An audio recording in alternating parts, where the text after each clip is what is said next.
Apa pendapat sahabat jika ada orang yang melakukan bid'ah? Apakah hukum person kita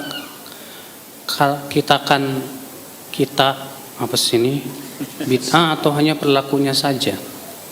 Artinya personnya disebut ahli bid'ah atau tidak begitu?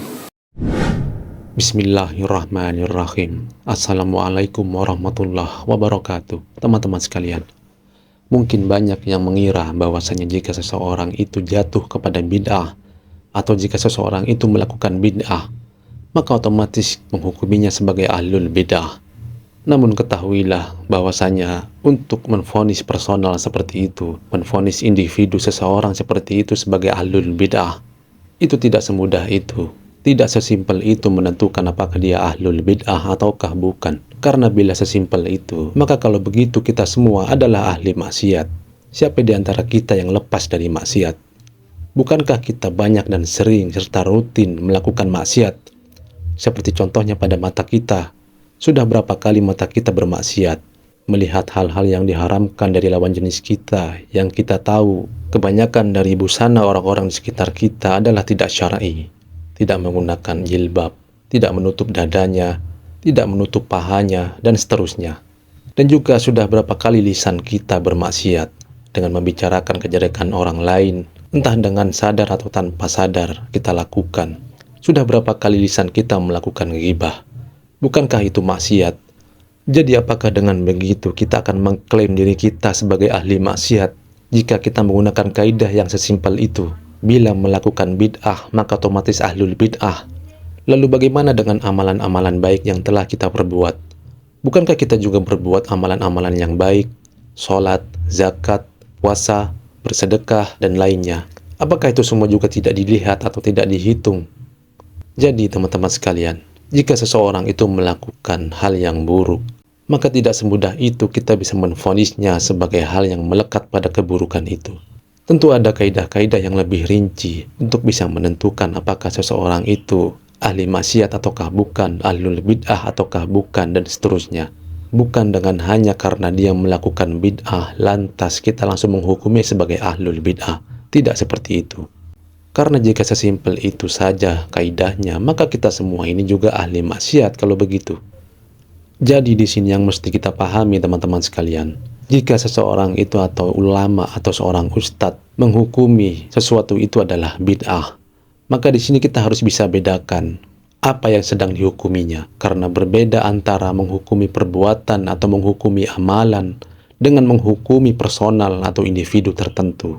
Itu berbeda sekali teman-teman sekalian. Sebagaimana yang kita tahu, yaitu Imam Abu Hanifah. Imam Abu Hanifah menghukumi bahwasanya kunut subuh yang dilakukan terus-menerus itu adalah bid'ah. Imam Abu Hanifah membid'ahkan kunut subuh. Maka apakah itu artinya Imam Abu Hanifah mentakdir seseorang? Apakah Imam Abu Hanifah menvonis seseorang? Tentu saja tidak, karena yang divonis adalah perbuatannya. Imam Abu Hanifah menvonis amalan, bukan menvonis personal atau individu seseorang. Tidak mencap seseorang sebagai ahlul bid'ah. Maka di sini perlu kita untuk memahami dan perlu bisa untuk membedakan mana vonis untuk amalan dan mana vonis untuk personal atau individu seseorang. Maka dari itu teman-teman sekalian, hendaknya kita untuk tidak bermudah-mudah dalam mencap atau menvonis seseorang. Juga kita jangan untuk sesimpel itu menganggap bahwasanya dengan melakukan hal tertentu, maka kita lekatkan orang itu kepada hal buruk tertentu tersebut. Seperti bila seseorang melakukan bid'ah, maka langsung kita menyebutnya sebagai ahlul bid'ah. Tidak seperti itu teman-teman sekalian. Dalam menentukan apakah seseorang itu ahlul bid'ah ataukah bukan, maka tentunya harus memenuhi kaidah-kaidah tertentu dengan rincian-rincian tertentu. Apakah setiap orang yang jatuh kepada bid'ah langsung kita cap ahli bid'ah? Tidak ya akhi. Ya. Ini akhi, Ahlussunnah wal Jamaah itu bukan orang yang mudah ngecap orang lain sesat. Tidak setiap orang yang jatuh kepada kekafiran langsung disebut pelakunya apa? Kafir. Sebagaimana ini juga tidak setiap orang yang jatuh kepada perbuatan bid'ah langsung kita cap pelakunya apa? Bid'ah, ahli bid'ah maksudnya. Dan beda Pak, antara bid'ah dengan hukum bid'ah dengan hukum kafir itu jauh beda. Hukum ahli bid'ah itu masih muslim. Tapi hukum kafir artinya keluar dari Islam. Nah kita ini Pak, yang suka ngomong ini bid'ah itu bid'ah, dituduhnya apa? Suka kafir-kafirin. Ya Allah, saking nggak pahamnya mereka tentang hukum antara bid'ah dengan kafir. Jauh berbeda ya. Ya. Kapan seseorang itu disebut ahli bid'ah? Syekhul Islam Taimiyah mengatakan, seseorang yang disebut ahli bid'ah itu apabila jatuh kepada bid'ah yang disepakati oleh seluruh ulama bahwa itu bid'ah. Paham tidak?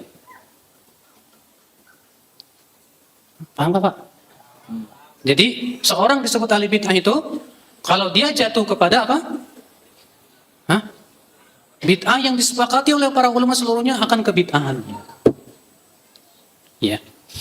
Saya ingin berikan contoh Pak, di zaman Rasulullah ada orang yang jatuh kepada bahkan kekafiran, belum dikafirkan oleh Rasulullah. Karena ketidaktahuan dia.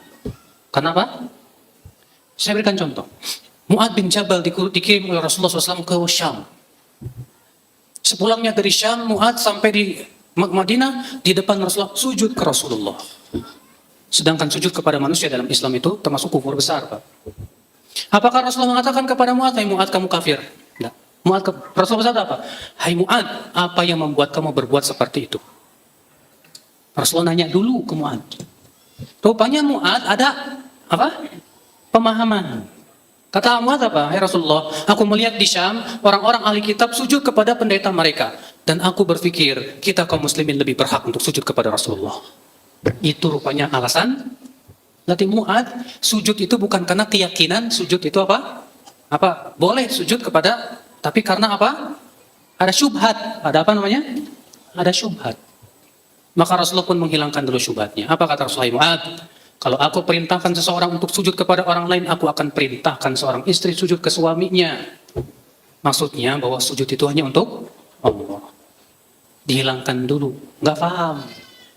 Banyak orang Pak jatuh kepada bid'ah karena ada syubhat pemikiran.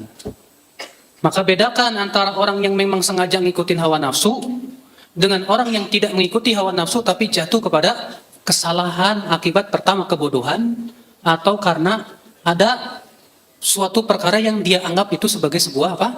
Dalil dan hujah, padahal bukan sebetulnya. Maka harus dihilangkan dulu, Pak. Makanya Syekhul Islam Taimiyah mengatakan apa? Tidak boleh seseorang dikafirkan akibat kesalahan sampai ditegakkan dulu hujah atau dihilangkan darinya syubhatnya. Begitu Pak. Jadinya kita ini Pak di zaman sekarang jangan lebih semangat memvonis, tapi semangatlah untuk mendakwahi, menegakkan hujah. Nah, ya Islam. Iya.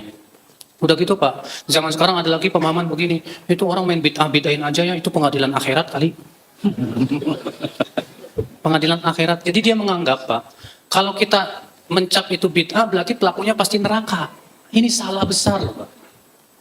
Semua ahlu sunnah, semua ulama sepakat tidak boleh memastikan seseorang dari ahli kiblat sebagai penduduk surga atau neraka.